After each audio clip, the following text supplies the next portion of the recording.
Our next guest is a veteran journalist and native Southsider who has covered both Chicago's urban and suburban communities.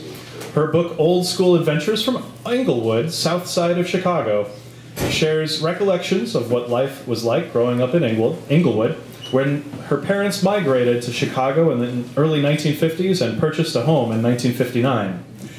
She grounds her stories in exciting childhood adventures, as well as the cultural happenings of the time, discussing such issues as Dr. Martin Luther King, race riots, and integration, and provides a glimpse into what the neighborhood once was like. And she has copies here for sale. She has been writing for the Chicago Crusader newspaper since 1994 and has taught at City Colleges of Chicago and Roosevelt University, and in her spare time covers local and national film festivals and pens movie reviews for FilmMonthly.com. Please welcome Elaine Hegwood Bowen.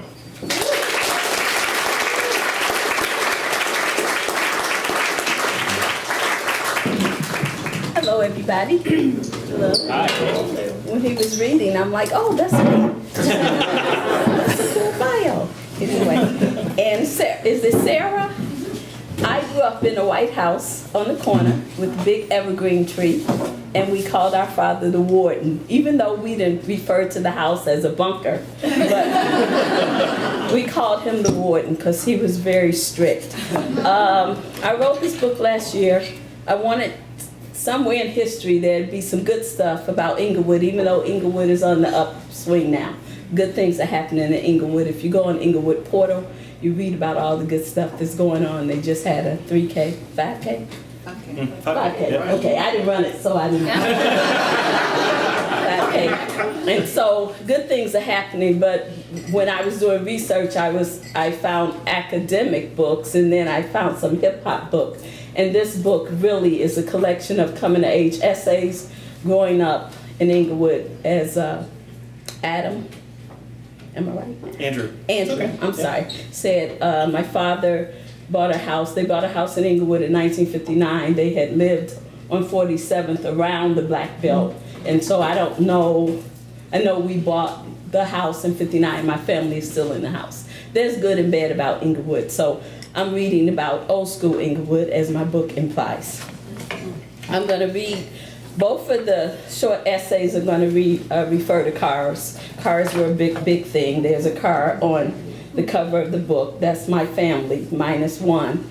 And some folks, when I see folks and they talk about the cover, oh, we've got the same picture. Like black folks always took pictures in front of the car to show we had the car. And so we lived on the corner. So the first essay I'm going to read is number 3. It's called 1964 Red Buick. It's 1965 and it's time again for my father to purchase an almost new car. My father walks less than a mile from our home to Crown Buick Company at 63rd Street and Troop and buys a fire engine red Buick Riviera. He had previously marveled at this beauty in the showroom. As he negotiates the price, my sister Audrey and I take advantage of a warm October day to walk to Coney Island at 63rd Street and Ada, just west of Crown. Coney Island is the neighborhood fast food joint. I guess it was named after the famous New York attraction. Well, let me correct that. Coney Island is the place where the youngsters hang out. Nan's on 63rd and Loomis, and later Red Apple on 63rd Street in Ashland, which was owned by a former 16th Ward committeeman, Jim Bulljive Taylor, and the Walgreens restaurant on the other corner catered to the mature crowd of this Englewood neighborhood. You see, during that time, as is now, the political machine in Chicago was in full throttle. Years earlier, Chicago was one of the first cities where blacks attained great political influence. Oscar DePriest became Chicago's first black councilman in 1915, and in 1928, he became the first black elected to the United States House of Representatives in the 20th century. As a matter of fact, blacks had won the official right to vote in 1965 with the Voting Rights Act, and local politicians and their cohorts were taking full advantage of this. It was common to have folks canvass in the community for whatever election was coming up, and my folks were active citizens in the process. It was a big thing to go up to the polling place with them, which was then located at a local elementary school.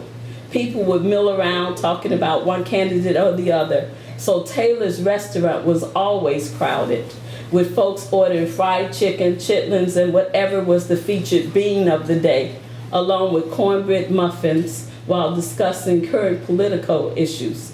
After the grown folks ate at the restaurant, they could walk a couple of blocks and further enjoy themselves with liquor and other packaged goods from the Rothschilds, which was located on the southeast corner of 63rd Street in Loomis.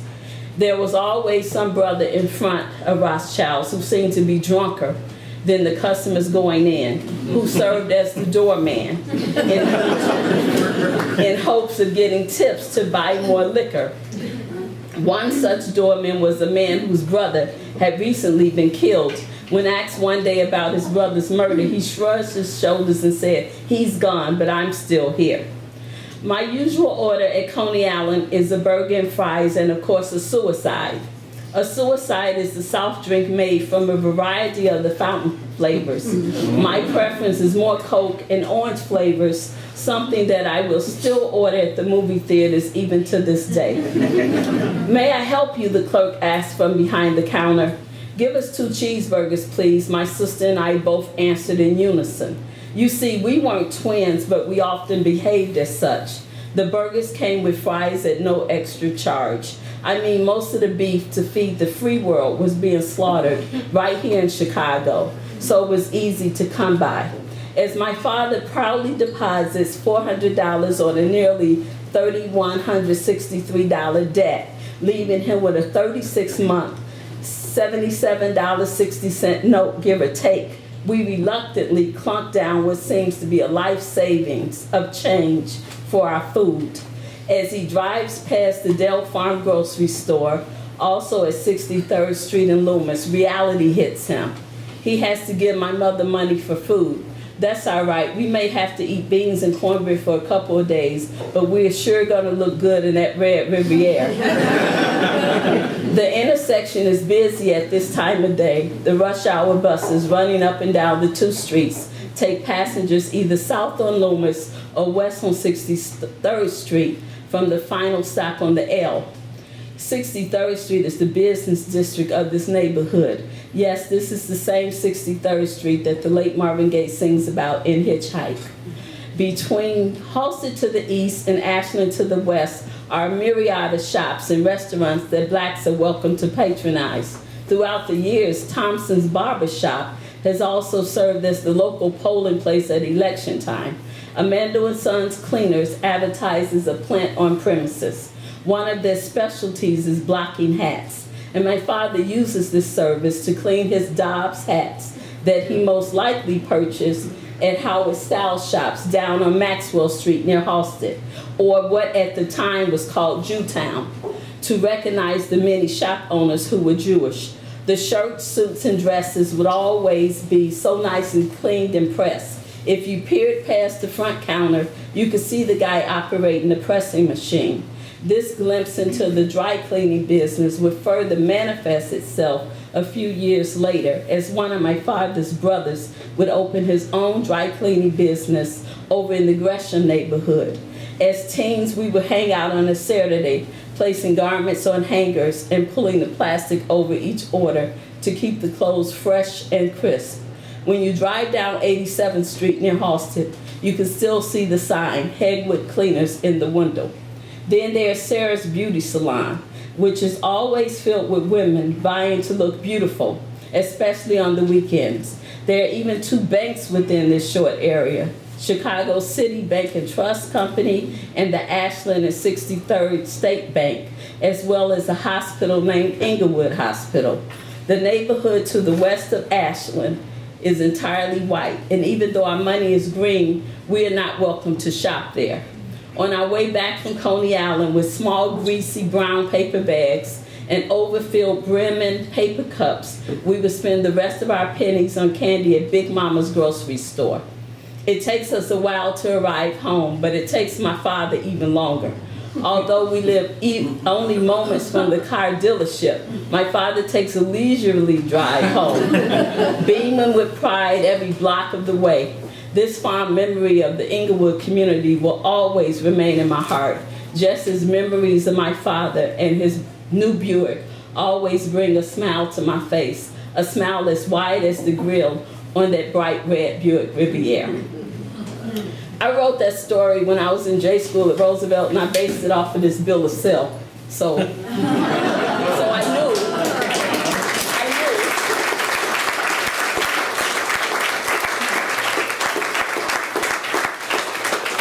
So I just imagined what that day was like, and it said no trade. So I knew that my father walked to get that car, and I'm just trying to illustrate that 63rd Street was the mag mile to us. And where the Whole Foods is going to be now, there were movie theaters, and it was nothing for us to just hang out all day on 63rd Street, going to the Weeboats with S&S green stamps.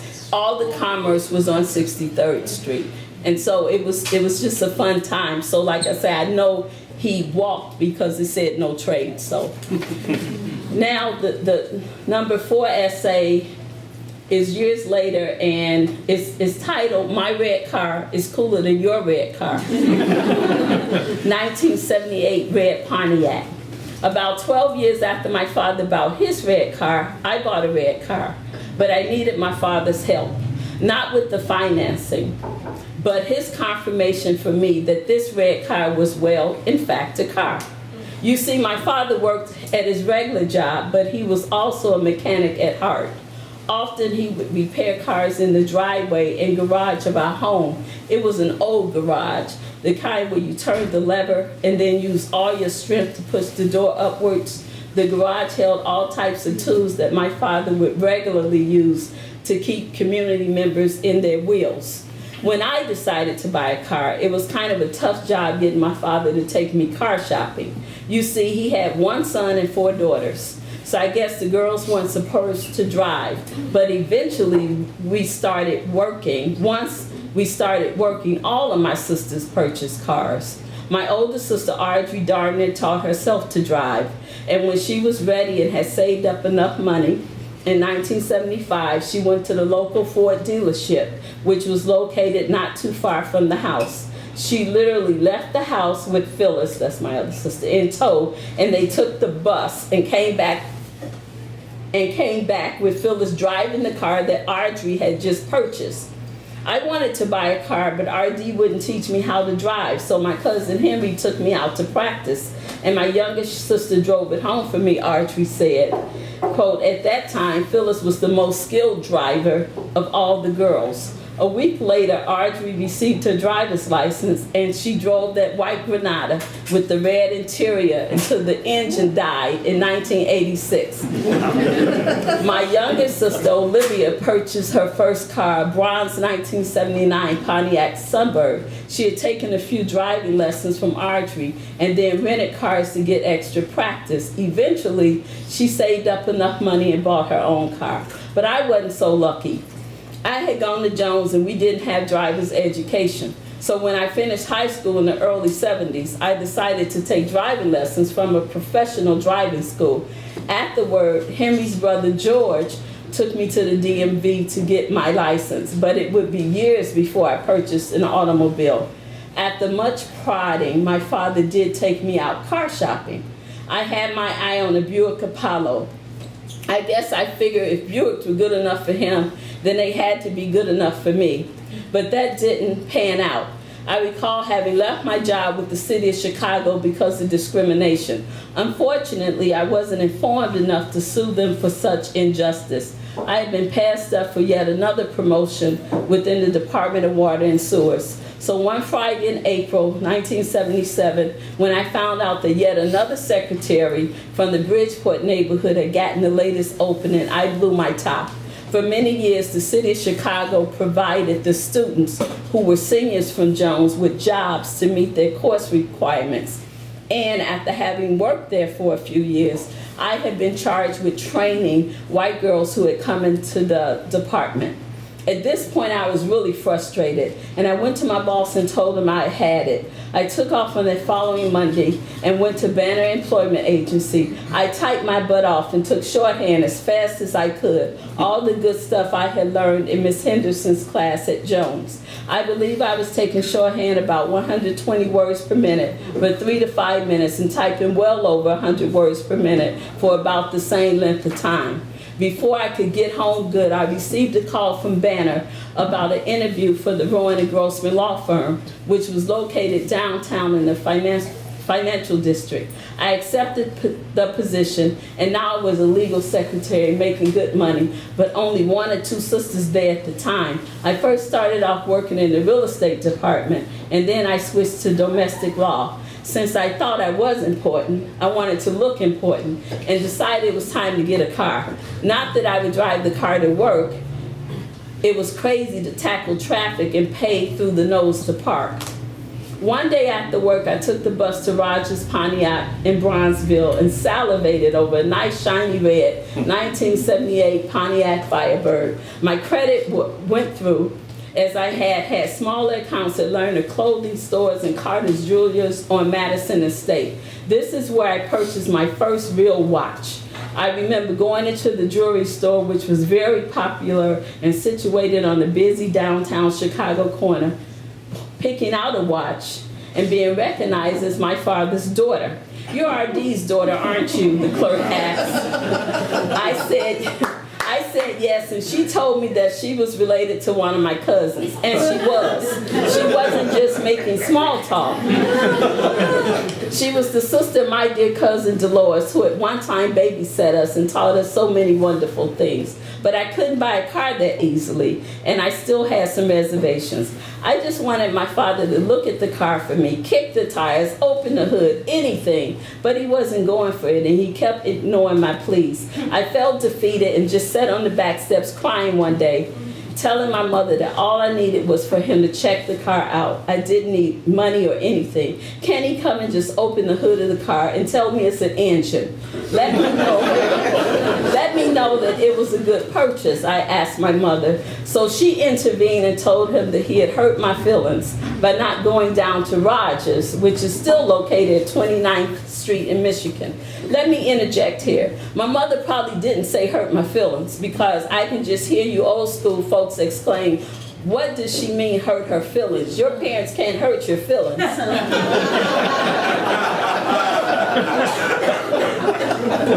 They can hurt you, but not your feelings.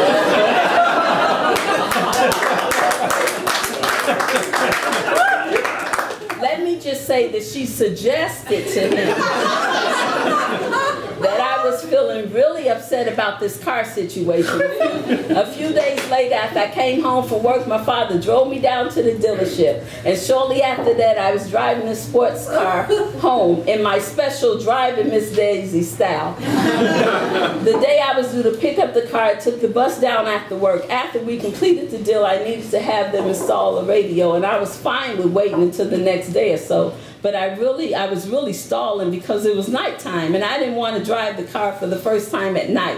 The salesman insisted that I take the car and then bring it back over the weekend. Well, I didn't know beans about the mechanics of a car, meaning that I had to figure out how to turn the lights on, etc., and figure out how to pump gas. I was a mess, but I was triumphant and made it home in one piece.